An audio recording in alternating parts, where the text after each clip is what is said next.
அவர்கள் சென்னை கிண்டியில் உள்ள லோக் பவன் என்று அழைக்கக்கூடிய மக்கள் பவனில் ஆளுநர் ஆர் என் ரவியை சந்தித்து எதிர்க்கட்சித் தலைவர் எடப்பாடி பழனிசாமி அமைச்சர்கள் மீதான புகார் மனு ஒன்றை அளித்திருக்கிறார். எடப்பாடி பழனிசாமியோடு KP முனுசாமி, திண்டுக்கல் சீனிவாசன், வேலுமணி, தங்கமணி, CV சண்முகம், ஜெயக்குமார் மற்றும் நத்தம் விஸ்வநாதன் உள்ளிட்டோரும் அந்த 8 பேர் கொண்ட குழு ஆளுநர் ஆர் என் ரவியை நேரில் சந்தித்து திமுக அமைச்சர்கள் மீதான ஊழல் முறைகேடு புகார் மனுவை அளித்ததாக தகவல்கள் கூறுகின்றன. இந்த மனுவில் உள்ள முக்கிய அம்சங்கள் குறித்து இப்பொழுது ஆளுநர் சந்திப்புக்கு பின்னர் எடப்பாடி பழனிசாமியோ அல்லது அங்கு எடப்பாடி பழனிசாமியுடன் சென்ற அமைச்சர்கள் குழுவில் உள்ள ஒருவரோ, ஜெயக்குமார் உள்ளிட்ட CV சண்முகம் அல்லது ஒருவர் செய்தியாளர்களை சந்தித்து அந்த புகார் மனுவில் என்னென்ன அம்சங்கள் உள்ளன என்பது குறித்து பேட்டி அளிப்பார்கள் என எதிர்பார்க்கப்படுகிறது.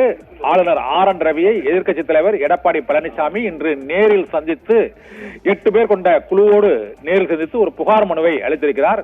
இந்த புகார் மனுவில் அமைச்சர்கள் KN நேரு, துரைமுருகன் உள்ளிட்டோர் மீது புகார் அளிக்கப்பட்டு நடவடிக்கை எடுக்க வலியுறுத்தப்பட்டிருப்பதாக தகவல்கள் கூறுகின்றன. இருந்த போதிலும் இந்த புகார் மனுவில் உள்ள முக்கிய அம்சங்கள் தொடர்பாக இப்போது ஆளுநருடனான சந்திப்புக்கு பின்னர் இந்த புகார் மனுவில் உள்ள அம்சங்கள் குறித்து விரைவில் இந்த அமைச்சர்கள் திமுக அமைச்சர்கள் மீதான புகார்கள் குறித்து எடப்பாடி பழனிசாமியுடன் சென்றுள்ள முன்னாள் அதிமுக அமைச்சர்கள், அதிமுகவின் முக்கிய நிர்வாகிகள் பேட்டி அளிப்பார்கள் என எதிர்பார்க்கப்படுகிறது.